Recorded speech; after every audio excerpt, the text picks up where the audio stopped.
চলতেছে। এই যে গণভবন থেকে জিনিসপত্র নিয়ে যাচ্ছে মানুষজন, এখন এই যে মানুষজন কি পরিমাণ মাল সামানা বের করছে। এই যে গণভবনের আগুন, মাল সামানা করে দেখি গণভবনে দাও দাও করে আগুন চলতেছে।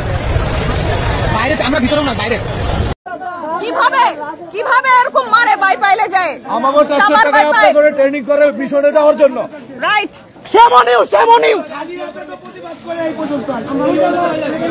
আমাকে ট্যাক্সের পয়সা আপনাদের রিজিকের পয়সা লয়। গণভবনের গেট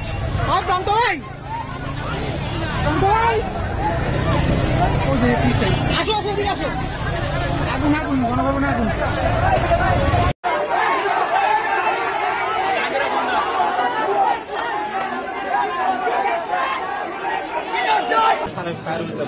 আমার হাতে থাকার সময়, ঠিক আছে, আমরা যখন আনলোড করি তখনও ফায়ার হতে পারে, ঠিক আছে।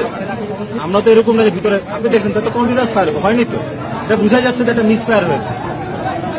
কতজন আপনার এরকম আছে? ইন্ডিয়ান পুলিশ আছে সংখ্যা এখনো গুনতে পারে। আনুমানিক আপনারা আমাদেরকে একটু টাইম দেন, আনুমানিক কতজন হতে পারে? বিচার করবো, এই টাইমটা দেন। আমরা এখন কি নিয়ে গেছি, আপনারা আপনাদের এখানে কেমনে আমরা এটা আমার মানে জিপের ভিতরে তো 100 জন হয় না, জিপের মধ্যে পুলিশ জোর করে উঠে গেছে, ফায়ার করতেছে। ওখানে আমার অফিসার ছিল। এখন সামনে 100 জন পুলিশ, তারা তাদের যে পজিশন রাস্তা ব্লক করে তারা যেভাবে হেঁটে আসে তারা এভাবে